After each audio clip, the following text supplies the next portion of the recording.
Bagamat pinawi ng Department of Health ang alalahanin sa tumataas na kaso ng influenza-like illness sa bansa, hindi pa rin dapat ipagsawalang bahala kung nakakaranas na ng sintomas ng flu. Alamin kung bakit sa report na ito. Tuwing tag-ulan, hindi lang baha ang kalaban ng mga Pilipino.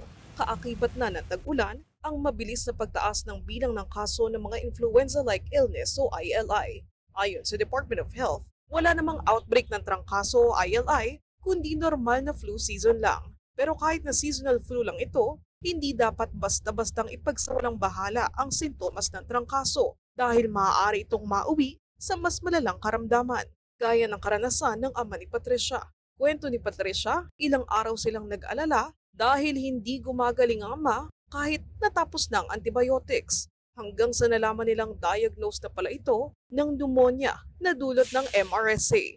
Itinuturing ng US Centers for Disease Control and Prevention ang methicillin-resistant Staphylococcus aureus o MRSA bilang isang seryosong banta. Isang uri kasi ito ng staph bacteria na resistant o hindi tinatablan ng ilang antibiotics. Dahil sa naranasan ng ama, aktibo sa social media si Patricia para ibahagi ang nangyari at ang kahalagahan ng tamang pag-inom ng antibiotics. And then, syempre, dinala namin siya sa emergency room.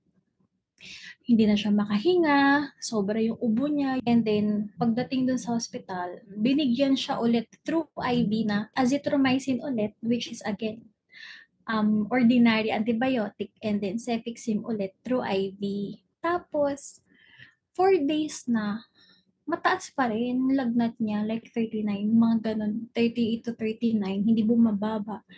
Tapos round the clock paracetamol. So there's something wrong kasi hindi gumagana. Dahil hindi bumubuti ang kondisyon, nagdesisyon ang pulmonologist ng kanyang ama na bigyan ito ng gamot na piperacillin na karaniwang ginagamit laban sa MRSA. Dito na nagsimulang gumanda ang kalagayan ng kanyang ama. So, binigyan niya siya ng Kenzoline I think on the 4th day na gabi.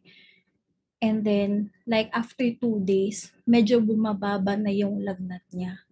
Doon niya napatunayan na it is MRSA because Kenzoline, a pipermethicillin antibiotic, is dedicated for MRSA. Isang linggong na-confine ang ama sa ospital habang nabalot ng takot at pagkalito ang pamilya ni Patricia.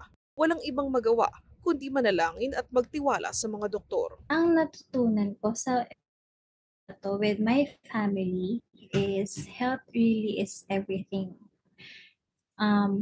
Wag mo talagang ipagwalang bahala kahit simpleng sintomas kasi isipin mo, ubo lang yan, sipon lang yan, gagaling din. Paano kung pinabayaan namin? Paano kung hindi namin pinacheck yung daddy ko? Baka wala na siya ngayon. Ngayon, maayos ng kalagayan ng ama ni Patricia.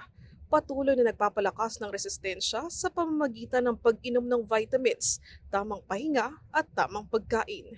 Bukas alamin kung paano mapoprotektahan ang sarili laban sa influenza-like illness sa part 2 ng aking special report.